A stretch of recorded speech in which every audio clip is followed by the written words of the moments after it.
अस्सलाम वालेकुम। आज आपके लिए मसालेदार झींगा ग्रेवी रेसिपी लेके आई हूँ जो कि बहुत ही स्पाइसी बनकर तैयार होने वाली है। बहुत ही टेस्टी फ्लेवर के साथ इसे बनाना बताऊंगी। तो चलिए बनाना करते हैं स्टार्ट इस रेसिपी को।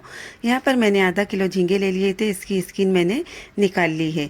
इसके बीच में एक नाड़ी होती है, इस तरह से देखिए, इसके सेंटर में ही होती है और एक अंदर होती है। तो इसे मैं एक टूथपिक की मदद से निकाल लेती हूँ। पहले इसे कट लगा दूंगी, इस तरीके से ये बहुत ही आसानी से निकल जाती है। तो यहाँ पर मैंने इसे कट लगा लिया है। एक टूथपिक की मदद से इस तरीके से ऊपर की साइड में इसे निकाल लेना है। देखिए, इस तरीके से मैं जो अंदर की भी नाड़ी है वो निकाल लूँगी। सभी झींगों को मैं अच्छी तरह साफ कर लेती हूँ और फिर इसे अच्छी तरह वॉश कर लेती हूँ। तो यहाँ पर मैंने एक नॉन स्टिक कढ़ाई ले ली है। तकरीबन 4 टेबल स्पून के करीब मैं इसके अंदर ऑयल डाल देती हूँ। ऑयल अच्छी तरह गर्म हो चुका है। यहाँ पर मैंने 2 बड़ी साइज़ की प्याज कट कर ली थी बारीक बारीक चॉपर के अंदर ही, और इसे भी डाल देती हूँ। आप चाहे तो चाकू की मदद से भी इसे कट कर सकते हैं।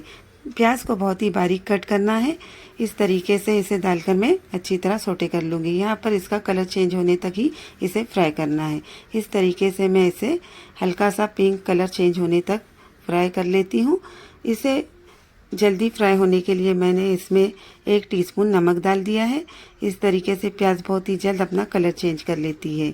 तो यहाँ पर इसे डालने के बाद अच्छी तरह मैं मिक्स करूँगी और प्याज का कलर चेंज होने पर इसके अंदर मैं डाल दूँगी टमाटर। तो यहाँ पर मैंने एक मीडियम साइज़ का टमाटर ले लिया है और उसे अच्छी तरह कट करके पहले से ही रख दिया है। देखिए, प्याज का कलर चेंज हो चुका है। अब इसके अंदर मैं इस टमाटर को डाल देती हूँ। कटे हुए टमाटर को मैं कढ़ाई के अंदर डाल देती हूँ और इसे सॉफ्ट होने तक कुक करूँगी। तो यहाँ पर लगातार चम्मच चलाना है, जिसकी वजह से प्याज भी अच्छी तरह फ्राई हो जाएंगी और टमाटर भी अच्छी तरह सॉफ्ट हो जाएंगे। तो यहाँ पर मैंने इसे अच्छी तरह कुक कर लिया है। तो देखिए, इसका कलर चेंज हो चुका है और टमाटर बहुत ही अच्छी तरह सॉफ्ट हो चुके हैं। 1 टेबल स्पून इसके अंदर डाल देती हूँ अदरक लहसुन का पेस्ट और इसे अच्छी तरह मिक्स करती जाऊंगी। इसे इतना मिक्स करना है कि इसकी स्मेल खत्म हो जाए। इस तरीके से इसे अच्छी तरह लगातार चम्मच चलाना है। तो यहाँ पर देखिए, इसकी स्मेल खत्म हो चुकी है। इसे फ्लेवर देने के लिए मैं कुछ पाउडर मसालों का यूज़ कर रही हूँ। तो यहाँ पर मैंने 1 टीस्पून इसके अंदर हल्दी डाल दी है। 1 टीस्पून इसके अंदर जाएगा ज़ीरा पाउडर। यहाँ पर मैंने तेज वाली लाल मिर्च पाउडर ले ली है। अब 1 टेबल स्पून इसके अंदर मैं डाल देती हूँ। यहाँ पर इसे डालने के बाद कश्मीरी लाल मिर्च पाउडर ले ली है, 1 टेबल स्पून उसे भी डाल देती हूँ। इसे डालने से कलर बहुत ही अच्छा आता है। यहाँ पर इसे अच्छी तरह मिक्स करूँगी। 1 से 2 मिनट तक इसे लगातार चम्मच चलाना है। गैस का फ्लेम स्लो ही रखना है, जिसकी वजह से मसाले जलेंगे नहीं। तो यहाँ पर मसाले अच्छी तरह कुक हो चुके हैं और देखिए, ऑयल भी सेपरेट होने लगा है। अब मैं इसके अंदर इन झींगों को डाल देती हूँ। इस तरीके से इसे अच्छी तरह मिक्स करूँगी। क्योंकि झींगे बहुत जल्द सॉफ्ट हो जाते हैं, इसलिए इसमें थोड़ा ही पानी डालना है। अगर झींगों में ज़्यादा पानी यूज़ करेंगे तो वो ओवर कुक हो जाएंगे और बहुत ज़्यादा सख्त हो जाएंगे। इसलिए इस बात का बिल्कुल ध्यान रखना है कि जितना हो सके कम ही पानी का यूज़ करें।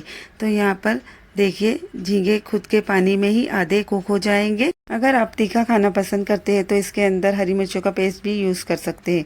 तो यहाँ पर देखिए, इसे अच्छी तरह मैंने मिक्स कर लिया है और 1 कप नॉर्मल पानी का मैं इसके अंदर यूज़ कर रही हूँ। तो इसे मैं डाल देती हूँ और इसे डालने के बाद अच्छी तरह मिक्स कर देती हूँ। इस तरीके से इसे गैस का फ्लेम फास्ट कर ले और इसे एक बॉईल आने दे। बॉईल आने के बाद गैस का फ्लेम स्लो कर दे और पानी ड्राई होने तक इसे अच्छी तरह कुक करें। थोड़ा सा फ्रेश धनिया भी मैंने कट कर लिया था, इसे भी इसके अंदर थोड़ा सा डाल देती हूँ। तकरीबन 1 टेबल स्पून के करीब इसके अंदर मैं फ्रेश धनिया का यूज़ कर रही हूँ। तो यहाँ पर मैंने इसे 1 टेबल स्पून के करीब डाल दिया है। अब देखिए, बॉईल आना शुरू हो चुका है। अब मैं इसे कवर कर देती हूँ और गैस का फ्लेम स्लो कर देती हूँ। ग्रेवी को 10 से 12 मिनट तक कुक होने लग जाएंगे। तो यहाँ पर देखिए, ये अच्छी तरह कुक हो चुकी है। इसकी लीड मैंने हटा ली है और ऑयल भी सेपरेट होने लगा है। इस तरीके से एक बार आप बनाइए इस झींगा ग्रेवी को, ये बहुत ही टेस्टी बनकर तैयार होती है। तो चलिए, मैं निकाल लेती हूँ इसे एक सर्विंग प्लेट में। इसका लुक जितना अच्छा आया है, ये खाने में भी उतनी ही टेस्टी होती है। तो इस तरीके से आप बहुत ही आसानी के साथ घर पर इस झींगा ग्रेवी को बना सकते हैं। ये मसालेदार बनकर तैयार होती है। इसकी गार्निशिंग कर ली है मैंने थोड़ी सी प्याज और हरे धनिए से। वीडियो पर नए हो तो चैनल को सब्सक्राइब कर दे, वीडियो को लाइक कर दे और बेल आइकन को भी प्रेस कर दे ताकि आने वाली वीडियो की नोटिफिकेशन आपको मिलती रहे। मिलते हैं फिर नेक्स्ट रेसिपी में।